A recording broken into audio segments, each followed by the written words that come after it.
Ku kan bernyanyi sampai jiwaku percaya, sampai hatiku mendengar lagu pengharapan.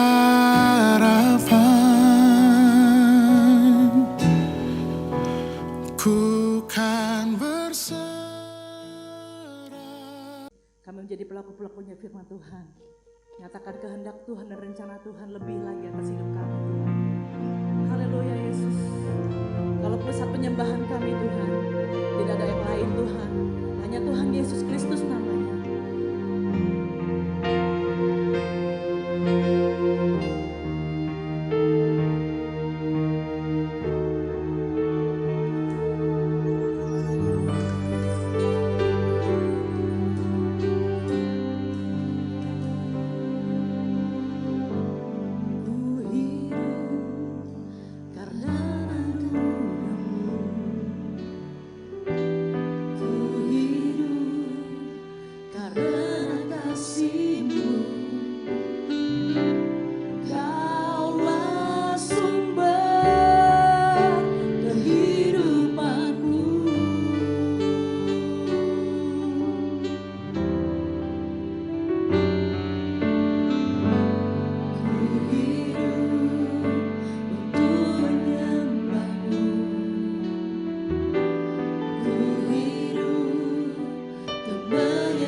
sebagai orang-orang yang mengasihi Tuhan, bahwa hanya Tuhan yang layak, Engkau yang layak kami sembah, kami tinggikan.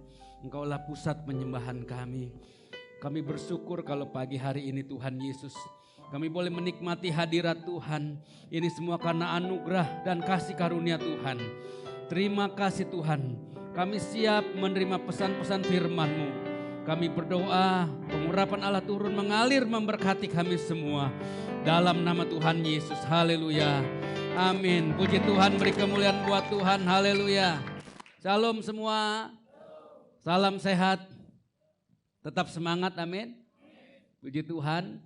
Bapak Ibu yang dalam Tuhan, kita bersyukur sampai hari ini Tuhan baik dan sangat baik menyertai kita semua, amin. Saudara, dengan mata kita lalu kita mendengar, ternyata itu lebih efektif ketika kita mengikuti acara-acara bahkan seperti ibadah pagi hari ini. Saudara, kita akan masuk dalam hidup dalam rencana Tuhan, hidup dalam rencana Tuhan, karena kita dilahirkan ke dalam dunia ini, saudara, Tuhan punya maksud dan rencana. Nah, yang berikutnya kita belajar yaitu mengapa pengaruh terbesar karena melihat. Nah, saudara, menurut riset 70% sensor penerima tubuh terdapat pada mata kita. Yang berikutnya, jika hanya mendengar tanpa melihat, 3 jam kemudian, saudara, jika hanya mendengar tanpa melihat, 3 jam kemudian masih mengingat 70%. Namun 3 hari kemudian hanya mengingat berapa? 10%. Kelihatan ya, kebaca yang dari belakang kelihatan enggak? Saudara. Nah, itulah kenapa sensor dalam tubuh ini terletak 70% pada mata kita. Karena ketika kita melihat, kita mendengar, apa yang terjadi saudara? Jika kita mendengar dan melihat 3 jam kemudian kita masih mengingat 86%. Ya, 3 jam kemudian 86% kita mengingat. Namun 3 hari kemudian kita masih mengingat 65%. Oke, jadi ini manfaatnya, kita mendengar, kita melihat juga 3 jam kemudian kita masih 86% yang kita serap. Karena kebanyakan orang kalau cuma mendengar khotbah aja enggak melihat, begitu turun amin, buka pintu cek cek lupa. Ya. Nah, saudara, kita dilahirkan ke dalam dunia ini karena rencananya untuk rencananya. Nah, saudara, ini kita membutuhkan visi dari Tuhan. Ya, kita dilahirkan ke dalam dunia karena rencananya dan untuk rencananya. Apa maksudnya? Ini adalah sebuah visi dari Tuhan bahwa Tuhan menciptakan kita punya tujuan, punya maksud dan rencana. Saudaraku, ibarat mobil dan bensin. Kalau mobil bahkan kapasitas mesinnya ribuan cc sekalipun, kalau tidak ada bensin dia tidak bisa berjalan. Demikian juga lampu senter kalau nggak ada baterainya nggak menyala. Nah, artinya apa? Hidup ini kalau kita mau menggenapi rencana Tuhan, kita harus tahu visi yang dari Tuhan. Apa itu visi dari Tuhan? Di kitab Amsal pasal 29 ayat 18a. Saudara, saya kutip dulu, itu tetap berjalan. Nah, saudara, di dalam versi King James Version, di mana tidak ada visi, orang-orang akan binasa. Saudara, apa itu visi, saudara? Ya, di dalam Kolose 1 ayat 16, karena di dalam Dialah telah diciptakan segala sesuatu yang ada di surga dan yang ada di bumi, yang kelihatan dan yang tidak kelihatan, baik singgasana maupun kerajaan, baik pemerintah maupun penguasa. Sama-sama 1, 2, 3, segala sesuatu diciptakan oleh Dia dan untuk Dia. Katakan amin. Kita mau menangkap pesan Tuhan, kita anak-anak Tuhan, orang percaya, kita diciptakan saudara oleh Tuhan. Untuk siapa? Untuk Dia, untuk Tuhan. Inilah visi yang Tuhan taruh untuk kita semua. Itu sebabnya ketika saudara diberkati Tuhan, ketika saudara hidup sehat, saudara jangan melupakan Tuhan. Amin. Saudara diciptakan Karena ada rencana Tuhan dan untuk dia, saudara. Untuk rencananya. Amin, saudara. Nah, apa yang Tuhan inginkan hari-hari ini, saudara? Nah, lanjut kita melihat ini adalah tahapan-tahapan kebutuhan mendasar. Kebutuhan yang mendasar ketika orang bertobat. Saudaraku, nanti kita akan melihat, saudara. Ini adalah tahapan langkah bagaimana Tuhan menaruh rencananya dalam kehidupan orang percaya. Dimulai dari kitab Kejadian pasal 3, manusia jatuh dalam dosa. Sebelumnya Tuhan menciptakan manusia itu segambar dan serupa di kitab Kejadian pasal 1 ayat 26, saudaraku. Kenapa, saudara? Karena Tuhan rindu dan ingin bahwa ciptaannya itu memuliakan Tuhan, saudara. Namun akibat dosa manusia jatuh, saudara, dan terhilang. Maka dibutuhkanlah pertobatan kepada Kristus. Saudara, ini langkah yang pertama yaitu pertobatan kepada Kristus. Apa itu pertobatan, saudaraku? Bahasa Inggrisnya repentance, ya.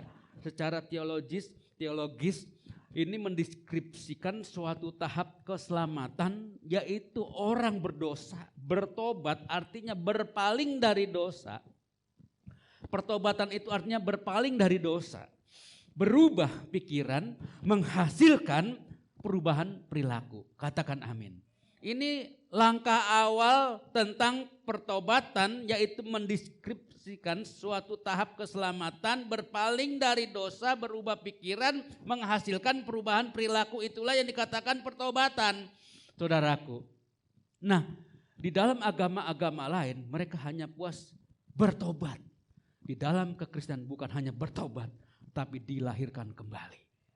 Tidak ada ajaran-ajaran yang lain, agama lain mengajarkan dilahirkan kembali. Hanya di dalam Tuhan. Bukan hanya bertobat tetapi dilahirkan kembali. Wih, puji Tuhan. Langkah yang berikutnya, saudaraku, setelah pertobatan di dalam Kristus, saudara.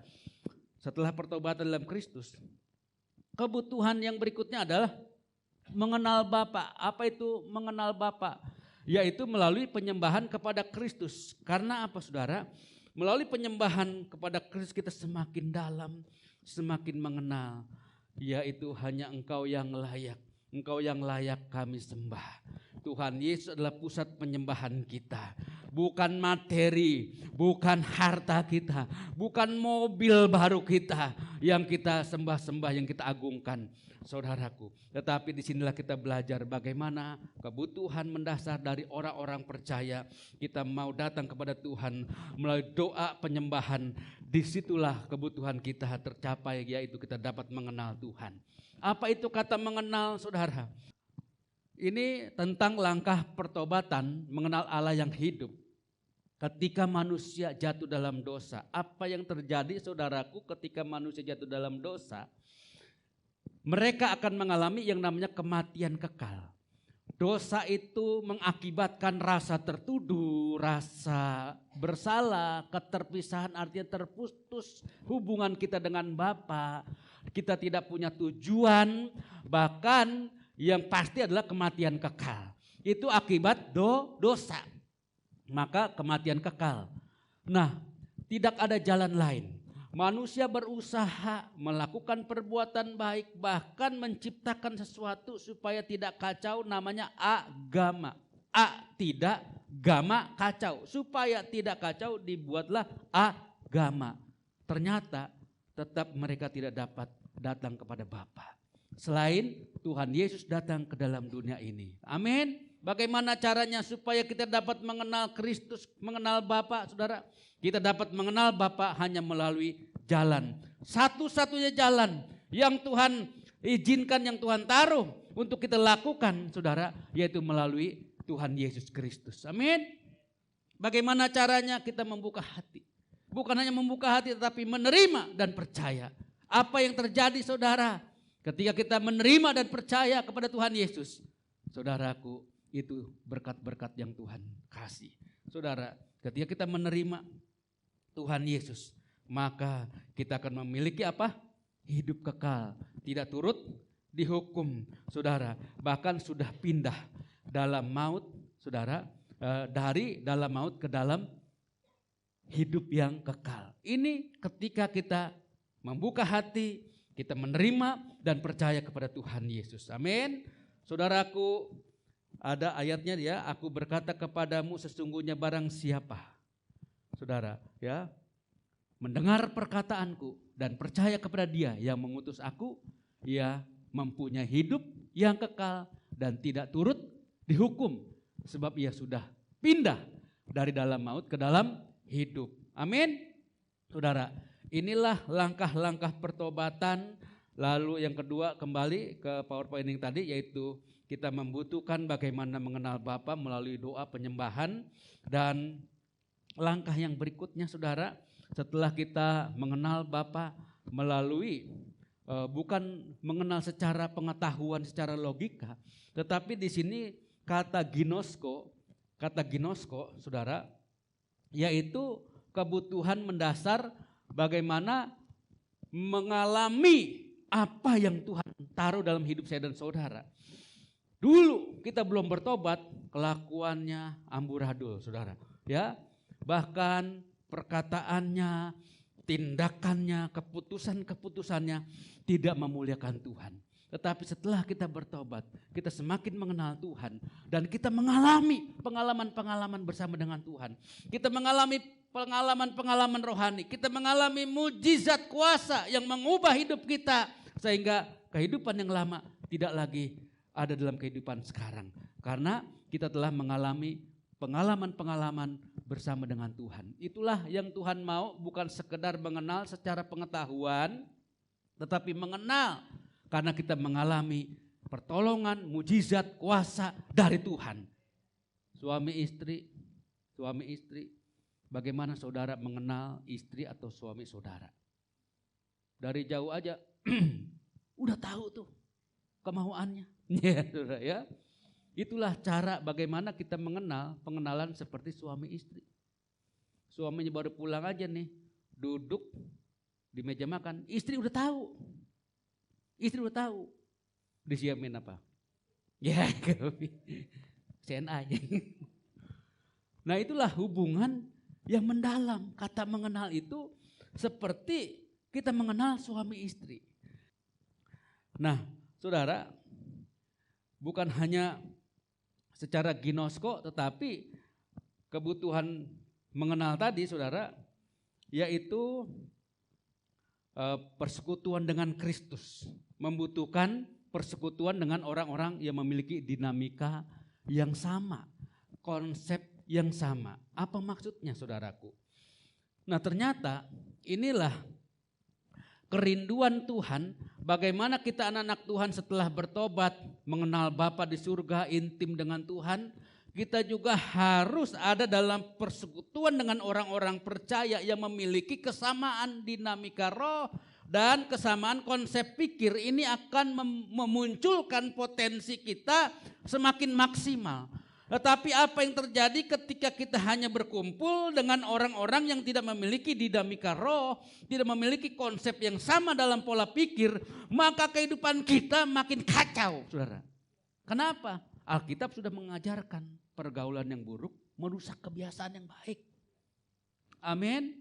Makanya saudara, Alkitab kita luar biasa. Jangan berdiri atau berkumpul kepada kumpulan pencemooh. Kita orang yang benar, orang yang baik, ketika sering kumpul dengan orang yang tukang ngegosip, tukang ngomongin orang, langsung iya ya, oh iya. Karena apa? Perkataan dia sepertinya kebenaran. Kita iya, akibatnya kita jatuh dalam dosa perkataan. Kita curiga dengan orang itu gak pernah menyakiti kita, kita tiba-tiba menjadi benci. Karena apa? Dari dengar apa kata orang. Makanya dikatakan kita membutuhkan persekutuan dengan orang-orang yang memiliki dinamika roh dan kesamaan konsep pikir. Amin. Disitulah akan muncul potensi-potensi. Karena ini akan menginspirasi kita, memunculkan puncak potensi kita di dalam Tuhan dan mengalami terobosan rohani. Kalau ada orang yang gak pernah ngalamin terobosan rohani, jangan menyalahkan Tuhan. Kenapa? Mungkin dia salah bergaul, saudaraku.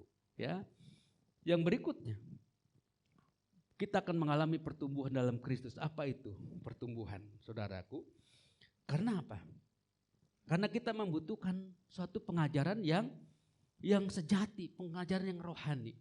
Nah, pertumbuhan dalam Kristus ada dua istilah, biological Christian, yaitu Kristen karena keturunan, opung, ya siapa lagi? Nangboru, Kristen, saudara.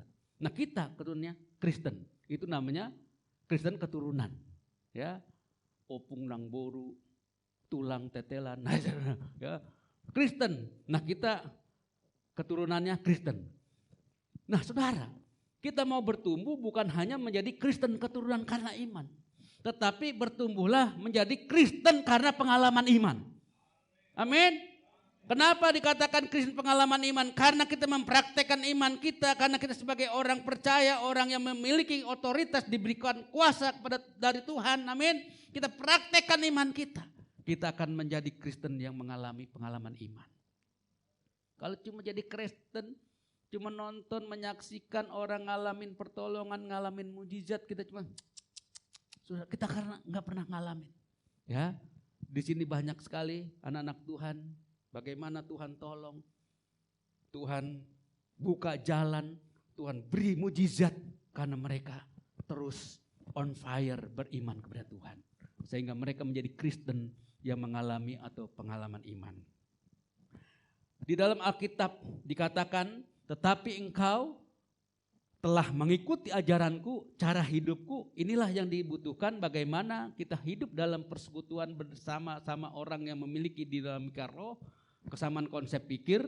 Engkau telah mengikuti ajaranku, cara hidupku, pendirianku, imanku, kesabaranku, kasihku, dan ketekunanku. Kenapa banyak orang gak sabar? Oh, dia gak pernah kumpul dengan orang-orang yang sabar. Kenapa nih orang gak murah hati, sangat bahasa Jermannya, medit-metitil, karena gak memiliki kasih yang dari Tuhan. Saudara, tetapi engkau telah mengikuti ajaranku, cara hidupku, pendirianku, kesabaranku, kasihku. Oh, kita orang yang sanggup menjadi penolong, memberi dan murah hati. Karena kita mengalami kasih Tuhan. Dan kita menjadi orang yang tekun. Karena kita juga ada bersama-sama dengan orang yang tekun. Jangan melihat yang lain. Tuh si Anu aja gak ibadah, saudara. Kita mau ngikutin ketekunan yang mana? Ya, saudara. Inilah yang dikatakan kita mau bertumbuh, kita mau hidup dalam rencana Tuhan. Efesus 2 ayat 10, saudaraku. Efesus 2 ayat 10 itu saya baca saja ya. Karena kita ini buatan Allah. Diciptakan dalam Kristus Yesus untuk melakukan pekerjaan baik. Yang dipersiapkan Allah sebelumnya, Ia mau supaya kita hidup di dalamnya. Amin. Orang yang hidup di dalam Tuhan, mengalami kasih Tuhan, mengalami kesabaran yang dari Tuhan, mengalami ketekunan yang dari Tuhan. Itu sebabnya Tuhan mau ya bahwa kita ini buatan Tuhan. Saudaraku, dulu apa-apa kalau beli barang-barang elektronik yang bermerek. Karena apa? Karena dia punya konsep atau pola pikir merek ini merek yang bagus. Kalau beli radio mereknya apa dulu? Ya. Ada yang Sony. Wah, pokoknya merek-merek buatan Jepang. Kenapa? Karena dia yakin buatan Jepang tuh bagus, kuat, tahan lama, paten, yang original. Nah sekarang buatan Cina, mirip, murah, beli seminggu jebol. Saudara, kita ini buatan Tuhan. Amin. Memiliki kualitas, standar, bahkan serupa dan segambar. Wih, luar biasa. Saudara, tetap harusnya mengucap syukur. Amin. Bayangkan loh saudara, kita ini buatan Allah. Kurang apa lagi? Pak Teja, kurang apa? Kita ini buatan Allah, diciptakan oleh Dia. Sudahkah saudara melakukan pekerjaan yang dipersiapkan oleh Allah? Itulah yang dikatakan masuk dalam rencana Tuhan. Ini suatu gambaran bagaimana kita anak-anak Tuhan memahami maksud atau rencana Tuhan dalam hidup saya dan saudara. Oke, ya. Yang berikutnya adalah kebutuhan yang terakhir dikatakan melayani di dalam Tuhan, melayani Kristus. Setiap orang memiliki kebutuhan untuk berinteraksi, untuk memanifestasikan pekerjaan roh. Saudara, pelayanan adalah suatu aktivitas yang dilahirkan sebagai respon atas dorongan Roh Kudus akibat meluapnya kasih Bapa. Nah, pelayanan menuntut seseorang untuk melakukannya dengan sikap hati dan motivasi yang tepat untuk menggenapi rencana Tuhan di bumi ini. Wah, luar biasa saudaraku. Ini hal yang sangat tidak ternilai dibandingkan dengan apapun ketika kita terpanggil melayani Tuhan. Saudara, ada seorang yang namanya Watchman Nee. Watchman Nee ini ternyata saudara orang Tiongkok, memiliki pengetahuan yang luar biasa. Ni itu adalah marga Tionghoa. Nama Tionghoanya Ni Toseng, dari Santau, etnis Manchu Tiongkok. Saudara, sebelum dia bertobat, ia memiliki pengetahuan dan kecerdasan yang luar biasa. Seorang intelektual yang berintelektual, tetapi ketika dia bertobat, saudara, dengan kecerdasannya ia mengajarkan firman Tuhan tentang manusia roh. Bahasa Inggrisnya the spiritual man, ya, saudara. Dia mengajarkan bagaimana tentang membangun manusia roh. Bagaimana manusia roh ini mengalahkan manusia daging. Bukan hanya mengajarkan kepada orang-orang Tionghoa di zaman itu, yaitu di zaman komunis. Dia juga melayani Tuhan sepenuh waktu. Mendirikan gereja-gereja Tionghoa. Saudaraku, Watchman Nee atau Ni Toseng, bahasa Tiongkoknya saudara. Namun apa yang terjadi saudara? Ketika dia melayani di tengah-tengah masyarakat komunisme, tentara-tentara komunis semakin ketakutan dan mencurigai dia. Akhirnya yang namanya Ni Toseng ini ditangkap saudara. Dimasukkan ke dalam penjara tanpa tuduhan, saudara. Dicari-cari, direkayasa, masuk penjara, dan dia menghabiskan 20 tahun di dalam penjara. Namun Watchman Nee ini adalah seorang hamba Tuhan yang luar biasa dipakai Tuhan. Begitu banyak karya-karya tulisannya menginspirasi, memberkati orang-orang Kristen. Bahkan gereja-gereja Tionghoa di mana-mana berdiri. Di zaman itu saudara, di masyarakat atau di tengah-tengah paham komunis, orang yang bernama Ni Toseng ini berani mengabarkan Injil. Meskipun resikonya dia harus masuk penjara. Dan dia menghabiskan hidupnya sampai dia meninggal di penjara. Itu akibat apa? Akibat dia mengalami panggilan Tuhan. Bagaimana menggenapi rencana Tuhan dalam hidupnya. Dia meninggalkan, saudara, bahkan ijazahnya dia buang, saudara. S1, S2, S3. Kalau di sini S1, S2, S3, SD, SMP, SMA gitu. Ya, saudara. Apa yang terjadi, saudara? Watchman Nee ini menjadi tokoh pemberita Injil, bapak pendiri gereja di Tiongkok di zaman komunisme.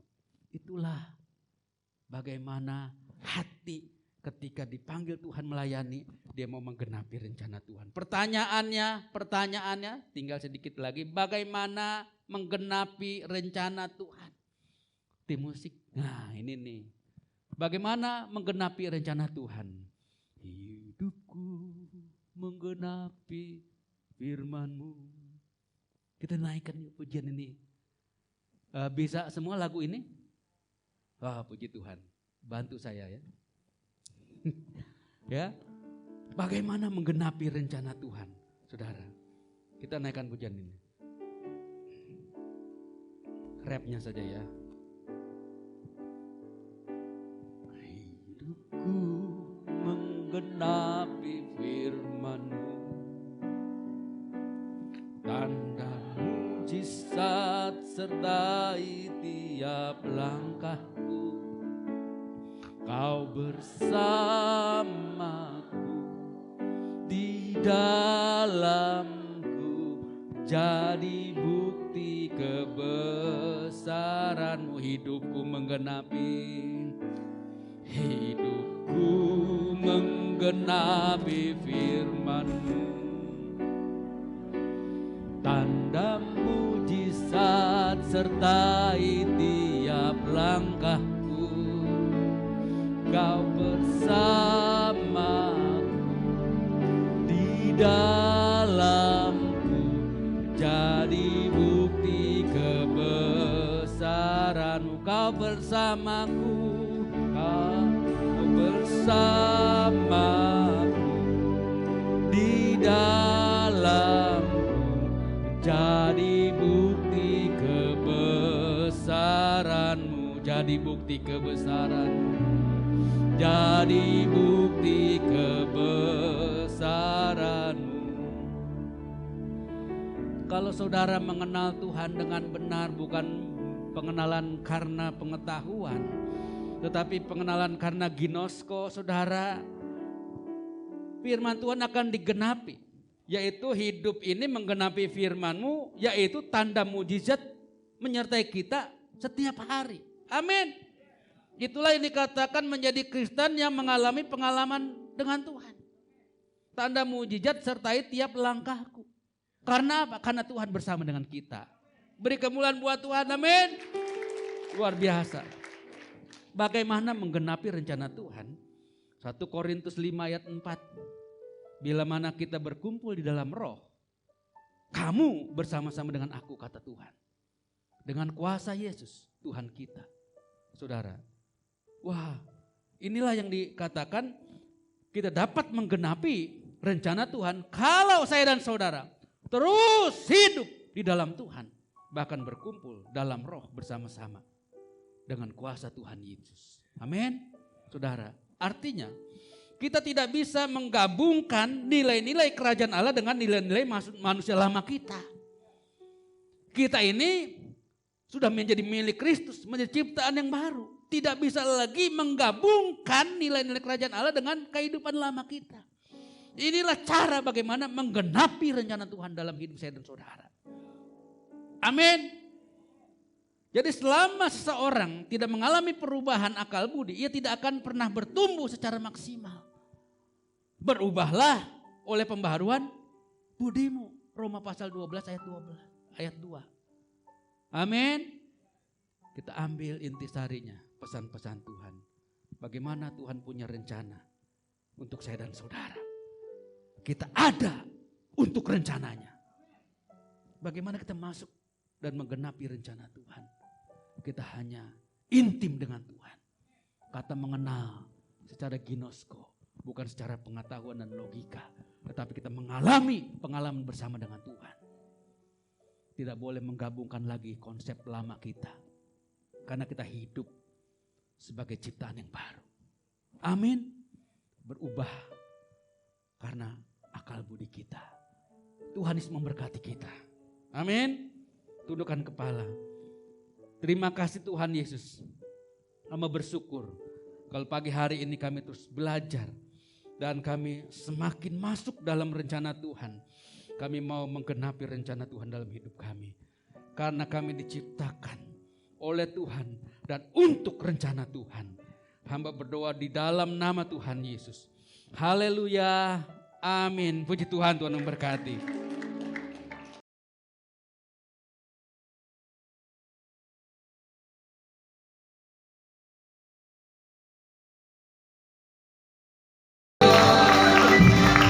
Tiada yang seperti Engkau, Allah yang kami sembah, Allah yang hidup. Allah yang dahsyat, Allah yang memberikan pertolongan tepat pada waktunya, bahkan memberikan jalan keluar sampai terjadi mujizat. Terima kasih Tuhan Yesus. Hamba berdoa buat setiap kami semua sebagai anak-anak Tuhan terus hidup di dalam rencana Tuhan dan menggenapi rencana Tuhan, memiliki persekutuan dengan orang-orang yang memiliki dinamika roh, orang-orang yang memiliki ketaatan, orang-orang yang terus bertumbuh dan memiliki pengenalan akan Tuhan dengan pengalaman-pengalaman iman bersama dengan Tuhan. Terima kasih Tuhan, biar itu terjadi buat jemaat Tuhan di tempat ini. Mereka semakin bertumbuh, semakin dewasa rohaninya di dalam nama Tuhan Yesus. Turun berkat-Mu Bapa buat setiap kami yang hadir pagi hari ini. Apa yang mereka tabur akan mereka tuai di dalam nama Tuhan Yesus. Engkau memberkati tangan-tangan yang mengembalikan perpuluhan. Janji Tuhan akan membuka tingkap langit, mencurahkan berkat ke atas usaha pekerjaan anak-anak-Mu. Terima kasih Bapa. Jemaat yang dikasih Tuhan, arahkan hati kita. Terimalah berkat yang dari Tuhan. Kasih Allah Bapa, anugerah keselamatan dari Tuhan Yesus, kuat kuasa penyertaan Roh Kudus menyertai kehidupan kita semua. Bahkan Tuhan berjanji akan mengangkat kita semakin naik, bukan yang turun, menjadi kepala bukannya ekor. Apa yang kita kerjakan Tuhan buat berhasil dan beruntung. Tuhan menjaga keluar masuk-Mu dalam nama Tuhan Yesus. Haleluya. Amin. Puji Tuhan.